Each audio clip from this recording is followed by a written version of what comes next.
जय हिंद। 2 वीक से ज्यादा हो गया है, लेकिन इजराइल और हमास की लड़ाई खत्म होने की बजाय बढ़ता ही जा रहा है। वर्ल्ड वॉर फर्स्ट और वर्ल्ड वॉर सेकेंड की तरह एक बार फिर से दुनिया 2 गुटों में बंटने जा रहा है। वर्ल्ड वॉर 3 होने के कितने परसेंटेज रेट बढ़ गए हैं, आज उसके बारे में जानेंगे। भारत पर इसका कितना असर पड़ने वाला है, इसके बारे में भी समझेंगे।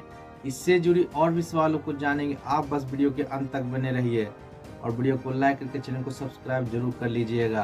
गाजा और इजराइल को मिलाकर अब तक 5000 से अधिक लोगों की जाने गई है, जिसमें 3500 गाजा के रहने वाले मारे गए हैं और 1500 इजरायली मारे गए हैं, और ये सारे आम नागरिक थे।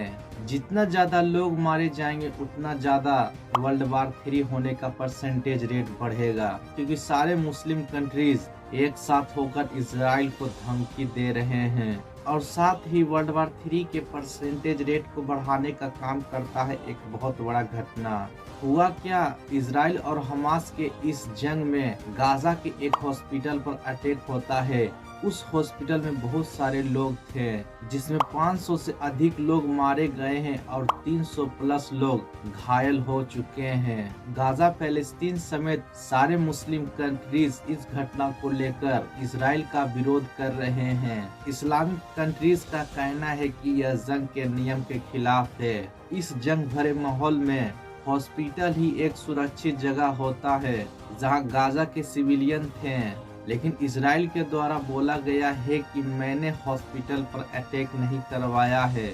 ये अटैक इस्लामिक टेररिस्ट ग्रुप के द्वारा किया गया है और इजराइल ने इसका सबूत भी दिया है। इजराइल के इस घटना को लेकर इजराइल को क्लीन चिट देने के लिए अमेरिकन प्रेसिडेंट जो बाइडन इजराइल पहुंचे थे।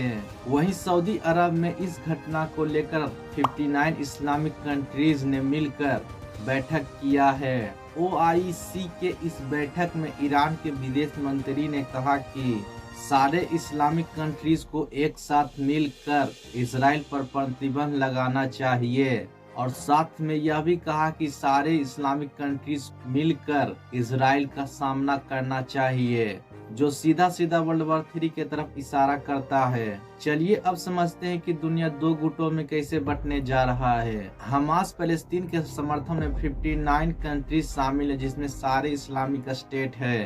पाकिस्तान से लेकर Lebanon, Syria, Iran, Iraq, UAE, ये सारे देश शामिल है। रसिया यूक्रेन वार से ज्यादा इजराइल और हमास का वार हाईलाइट है।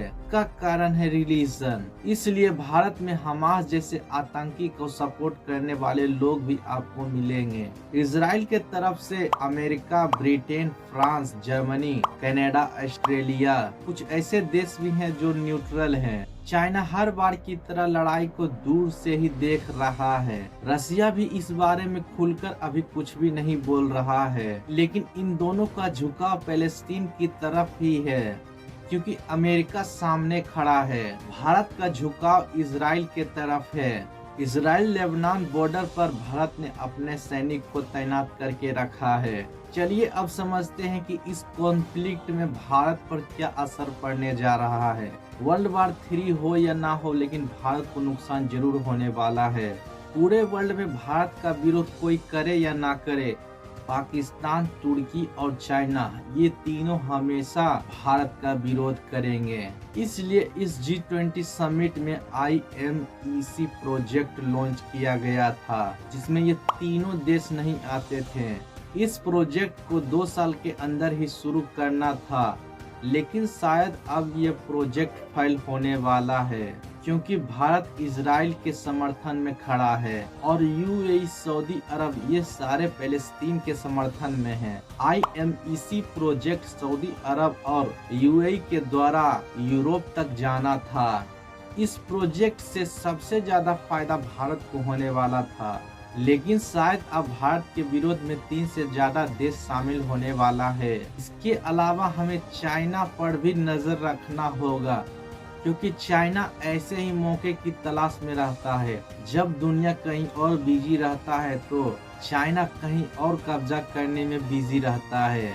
आई होप कि आप इन सारे बातों को अच्छे से समझ गए होंगे। वीडियो पसंद आए तो वीडियो को लाइक करके चैनल को सब्सक्राइब जरूर कर लीजिएगा। जय हिंद।